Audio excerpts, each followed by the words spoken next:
এখানেই রয়েছে হযরত মুহাম্মদ সাল্লাল্লাহু আলাইহি ওয়াসাল্লামের পদচিহ্ন। গৌরে এসে দেখলাম অ্যাজ এ মুসলিম এটা অনেক বড় পাওয়া আমার কাছে। এই দেওয়ালটা কিসের জন্য দিয়েছিল কাকু? ওই আগের রাজরাজারা ঘোড়া দৌড়াতো এর উপর দিয়ে। এর উপর দিয়ে ঘোড়া দৌড়াতো। হ্যাঁ, আমি এতদিন ট্রেকিং করেছি পাহাড়ে, আজকে ট্রেকিং করতেছি গৌর নামক ইতিহাসের পীঠস্থানে, এবং এখান থেকে পুরো শহরটার ক্লিয়ার ভিউ পাওয়া যায় গাইস।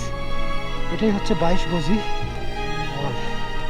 এইটুক রাস্তার মধ্যে দিয়ে ঘোড়া দৌড়াইতো।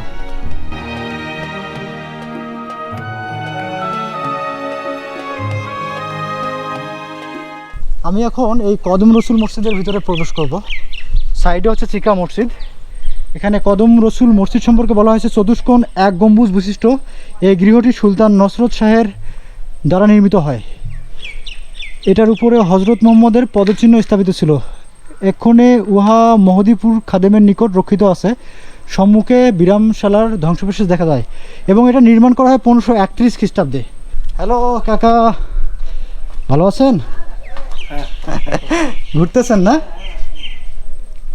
এটা হচ্ছে ফতে খায়ের সমাধি, 1658 থেকে 1707 খ্রিস্টাব্দ। দিলওয়ার খানের যে পুত্র ফতে খা, তার কবর হচ্ছে এটা। তার সময়কাল ছিল হচ্ছে 1658 থেকে 1707 খ্রিস্টাব্দ। সুলতান সুজাকে বিদ্রোহ করিতে পরামর্শ দানের অপরাধে পীর শাহ নিয়ামুল্লাহকে হত্যা করার জন্য সম্রাট ইহাকে পাঠাইয়াছিলেন। কথিত আছে গৌরে উপস্থিত হইয়া ফতেখা রক্তবমন করিয়া এই স্থানে মারা যান। রক্তবমন হয়তো বা রক্তবমি যেটা, সেটাকে বোঝানো হয়েছে। এটাই সেই সমাধি বা কবর। ভালো আছেন আপনি? তো এটা হচ্ছে কদম রসুল মসজিদ। প্রায় 1500 শতকের দিকেই তো নির্মাণ করা হয়। 1531। আপনারা এখানে গাইড বা গাইড না, ওরা এখানকার সেবা। আচ্ছা কাকু, আপনার নাম? খাদিম। নাম কি আপনার? আমার নাম কামাল মোল্লা। আসসালামু আলাইকুম, আমি দেওয়ান সুমন, বাংলাদেশ থেকে। তো এই মসজিদটা সম্পর্কে একটু বলতেন। এখানে হযরত মুহাম্মদ সাল্লাল্লাহু আলাইহি সাল্লামের পদচিহ্ন আছে। সেই পদচিহ্নটা নিয়েছে হোসেন শাহর ছেলে নসরত শাহ। সে এখানে এসে মসজিদটা তৈরি করেছে, পদচিহ্নটা রেখে এখানে স্থাপিত করেছে। পরে নাকি ওই পদচিহ্নটা আবার চেঞ্জ করে নিয়ে যাওয়া হয়েছে কোনো জায়গায়? চেঞ্জ করে নিয়ে যাওয়া হয়নি, আমাদের খাদেমের কাছে রক্ষিত। এই কদম 2 বার চুরি হয়ে গেছিলো। আচ্ছা আচ্ছা। তা পরিপ্রেক্ষিতে আল্লাহ তাআলার এতে গাইবিতে পাওয়া গেছে।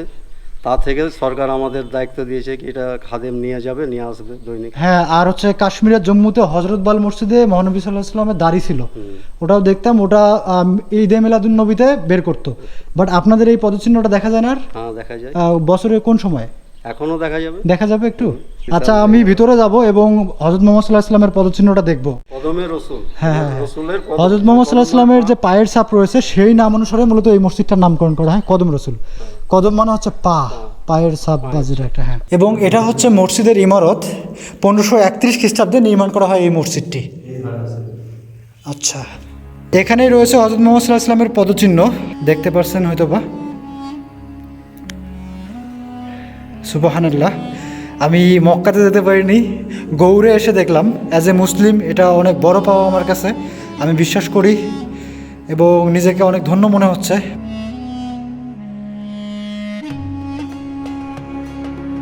ইংরেজরাও আসে প্রতি বছর এখানে? প্রতি বছর যখন তখনই চলে আসে, শীতের টাইমটা একটু বেশি আসে। যারা ইংরেজ বা সাদা চামড়ার যারা আছে। ঠিক আছে, ভালো থাকবেন, দেখা হবে। আসসালামু আলাইকুম। আমি যাচ্ছি সামনে। অবশ্যই কমেন্টে জানাবেন কেমন লাগতেছে আপনাদের কাছে। এবং আমি ইতিমধ্যেই সেই পায়ের ছাপটার ভিডিও করে নিয়েছি। জানি না এটা সত্যতা, তবে বিশ্বাস করতেই হবে। গাইজ, আপনারা দেখুন কি সুন্দর আম বাগান। এগুলো হচ্ছে রিয়াল গ্রাম মালদার। আর এটা হচ্ছে ইতিহাসের নগরী, ইতিহাসের পীঠস্থান। এই পুকুরটার নাম কি দাদা, কাকা? জালালি পুকুর। এবং এটা হচ্ছে জালালি পুকুর। আম বাগানের ভিতরেই চাষ করে। বাহ, মানুষের কি বুদ্ধি বাবা। এটা কি? এটা হচ্ছে 22 গজি দেওয়াল। এটা দ্রুত কি 22 গজ? উঁচা 22 গজ। আচ্ছা, যে উচ্চতাটা দেখুন, এটা হচ্ছে 22 গজ। সেই নাম অনুসারে মূলত এটার নাম হচ্ছে 22 গজি দেওয়াল। মুর্শিদাবাদ যেমন ইতিহাসের নগরী, ঠিক এই গৌড় শশাঙ্কের আমলে যেটা প্রবর্তন হয় সেটাও একটা ইতিহাসের পীঠস্থান। অর্থাৎ বাংলা, বিহার, উড়িষ্যা এগুলো সব ঐতিহাসিক জায়গা। এই দেওয়ালটা কিসের জন্য দিয়েছিল কাকু? ওই আগের রাজরাজারা ঘোড়া দৌড়াতো গায়ের উপর দিয়ে, এর উপর দিয়ে ঘোড়া দৌড়াতো। হ্যাঁ, আমরা এর উপরে উঠতে পাবো? না ভাই, রাস্তা নাই তো বাবা, এখন সব ভেঙে ভুসড়ে পড়ে গেছে না। আচ্ছা আচ্ছা, 22 কেজি অল দিয়ে মানে দূরত্ব লোক দেখতো, মানে এই যে ঘোড়া দিয়ে, মানে পুরো শহরটাকে দেখতো, হ্যাঁ হ্যাঁ হ্যাঁ, আশেপাশের অঞ্চলটাকে। বাস। তো এই যে দেওয়াল দেখতেছেন, এর উপরেও রাস্তা ছিল। আমরা প্রাচীন সভ্যতার নিদর্শনে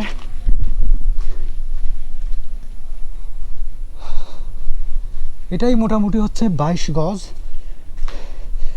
আর পূর্বের আমলে অনেক যুদ্ধ বিগ্রহ হইতো এবং রাজাদের মনে সবসময় ভয় ছিল যে কে আক্রমণ করে।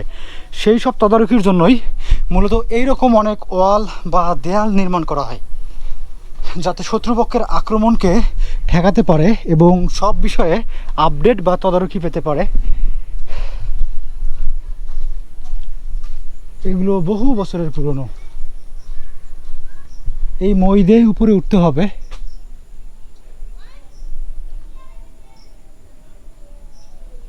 আমি একটু উপরে উঠে দেখাবো আপনাদের।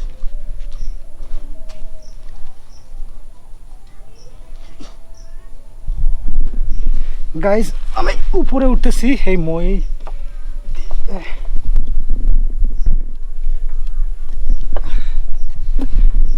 পুরো মই কাঁপতেছে।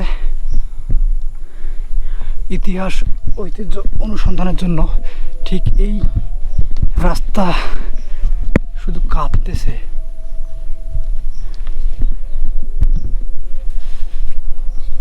আমার ভয় লাগতেছে গাইস, প্রচুর কাঁপতেছে। মইটা অনেক হার্ডি, বাট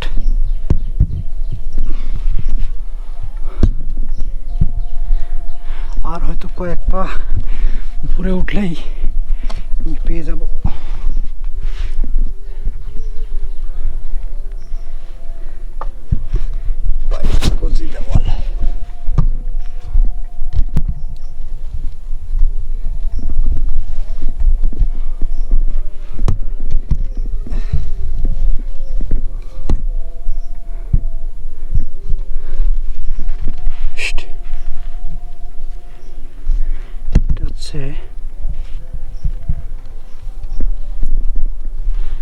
অনেক পুরোটা একটা জঙ্গল,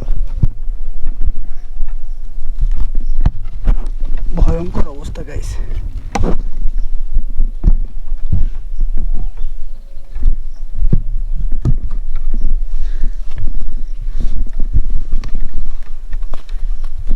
ফাইনালি আমি উপরে, এবং এখান থেকে পুরো শহরটার ক্লিয়ার ভিউ পাওয়া যায় গাইস।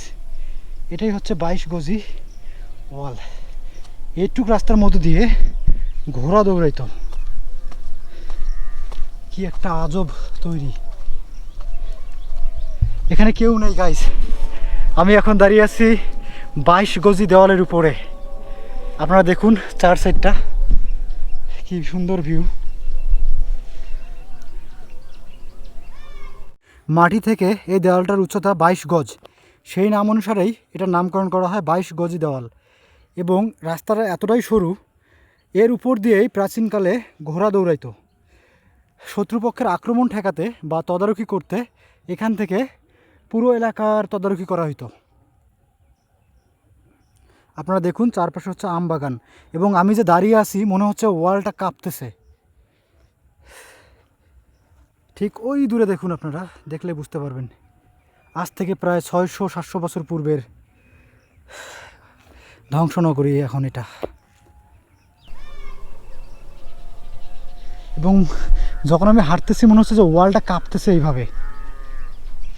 আমি এতদিন ট্রেকিং করেছি পাহাড়ে, আজকে ট্রেকিং করতেছি গৌর নামক ইতিহাসের পীঠস্থানে। প্রাচীনকালে এটার উপর দিয়ে ঘোড়া দৌড়াইতো। আর আমি যদি এখান থেকে পড়ে যাই বড় ধরনের সমস্যা হবে। আমার নিচে এগুলো হচ্ছে আম বাগান, চার সাইডেই হচ্ছে আম বাগান। এবং শত্রুপক্ষের আক্রমণ ঠেকাতেই মূলত এই ধরনের গেটগুলো নির্মাণ করা হয়। আর গৌর অঞ্চলে অসংখ্য গেট দেখতে পারবেন এরকম। আমি নেমে যাচ্ছি, আমাকে এই মইয়ে করে নামতে হবে।